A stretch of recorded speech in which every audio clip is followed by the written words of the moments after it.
Terima kasih Anda masih bersama kami. Bagi Anda yang baru saja bergabung, kami hadirkan kembali 3 berita utama hari ini. Seorang pria tewas dianiaya dengan senjata tajam di Pasar Induk Jakabaring, Palembang.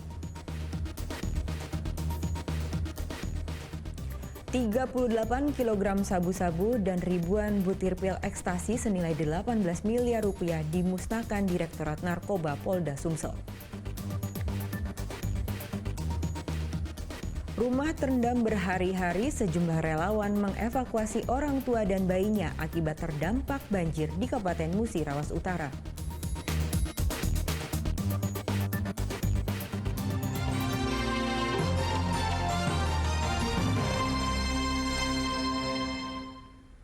Sejumlah relawan mengevakuasi orang tua dan bayinya yang rumahnya terdampak banjir di Kabupaten Musi Rawas Utara. Keduanya dievakuasi menggunakan perahu karet karena kondisi rumahnya tergenang banjir.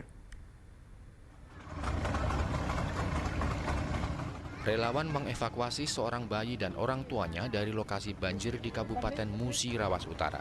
Keduanya terpaksa dievakuasi menggunakan perahu karet lantaran rumahnya yang berada di desa KPM, Kecamatan Rupit, telah terkepung banjir setinggi 1,5 meter. Banjir yang menerjang Kabupaten Muratara selama beberapa hari terakhir menyulitkan warga untuk mendapatkan pasokan air bersih dan logistik. Sejumlah warga juga mulai terjangkit penyakit seperti penyakit kulit dan diare.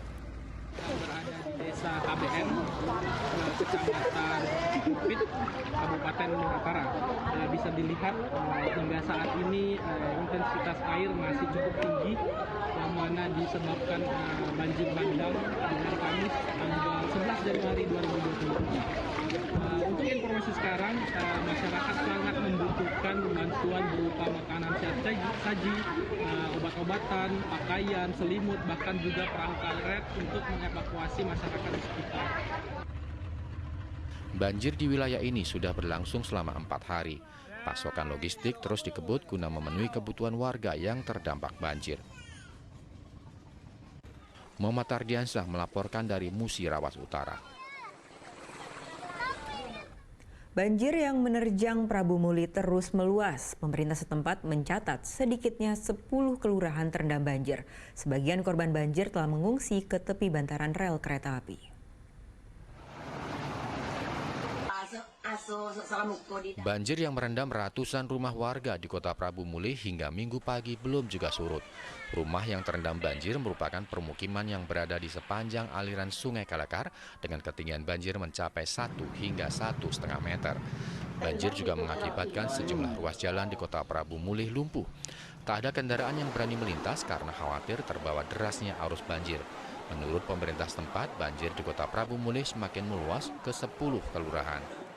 Ini dampaknya ini hampir 10 kelurahan yang terdampak banjir ini. Jadi antisipasi sekarang pemerintah untuk mendata warga kita dulu ya. Dulu mungkin kita secepatnya kita berkoordinasi terus dulu kan karena kasihan ini bisa basah. Dan selanjutnya nanti kami akan memberikan bantuan lain. Dan untuk yang lain mengantisipasi akan kami rencanakan. Nanti mungkin setidaknya kami akan melihat posisi titik nol di sepanjang Sungai kami bagaimana nanti untuk perencanaan untuk membuat kolam retensi. Nah, seperti itu dan jangka panjangnya mungkin Sungai Kalakar akan kami pengaruh aman. Nah, itu. Untuk kelurahan yang paling parah di kelurahan mana ini, Pak? Hampir seluruhnya. Jadi saya sudah berkeliling tadi di Kelurahan Pramuli, Kelurahan Sukaraja, termasuk Kelurahan kita di sini Karangbaja, Majasari itu termasuk parah. Kira-kira yang paling dalam berapa meter itu, Pak? Hampir 1,5 meter. 1,5 meter untuk Kota Prabu Muli.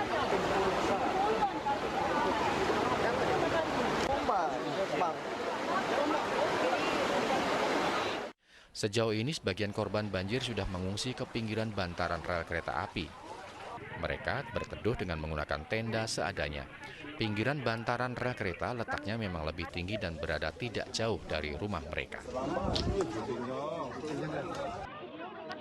Dedi Eransyah melaporkan dari Kota Prabu Muli. Intensitas hujan yang tinggi menyebabkan jalan lintas Kabupaten Ogan Komering Ulu Selatan dengan Provinsi Bengkulu amblas sepanjang 10 meter. Akibatnya ruas jalan menjadi menyempit sehingga membahayakan kendaraan yang melintas. Jalan lintas yang berada di wilayah Buai Sandang Aji, Kabupaten Ogan Komering Ulu Selatan, amblas akibat longsor. Panjang kerusakan jalan mencapai 10 meter dengan kedalaman 12 meter. Jalan yang amblas juga memakan hampir separuh badan jalan sehingga membahayakan kendaraan yang melintas. Awalnya jalan yang amblas berukuran kecil, namun karena tidak pernah diperbaiki, perlahan terus melebar. Intensitas hujan yang tinggi menjadi penyebab kondisi jalan di wilayah ini semakin parah. Padahal selain menghubungkan Provinsi Bengkulu, ruas jalan ini juga menjadi akses 5 kecamatan di Kabupaten Ogan Komering Ulu Selatan, yaitu Kecamatan Kisam Ilir, Muara II Kisam, Sindang Danau, Sungai Arou, dan Kecamatan Pulau Beringin. Longsor karena musim penghujan ini. Oh, penghujan. Ada berapa kecamatan ini, Pak, melalui jalan ini? Banyak, berkecamatan. 5 kecamatan? Iya. Kisam Ilir, Muara II Kisam, Sindang Danau, Sungai Arou, Pulau Beringin. Harapan kita sendiri terhadap pemerintah daerah ataupun provinsi apa ini, Pak? Oh ya, maunya perbaiki. Kan ini akses jalan. Bagus sih. Biar bisa lewat tengah. Bapak tiap hari lewat sini ya? Seminggu 4 kali. Seminggu 4 kali? Warga berharap pemerintah setempat segera memperbaiki jalan yang rusak karena jika terus dibiarkan, akses jalan akan terputus dan mengganggu perekonomian warga. Apalagi jalan ini menjadi urat nadi perekonomian warga untuk menjual hasil perkebunan ke wilayah Muara II, Kabupaten Ogan Komering Ulu Selatan maupun ke Provinsi Bengkulu. Dedi Irwansyah melaporkan dari Kabupaten Ogan Komering Ulu Selatan.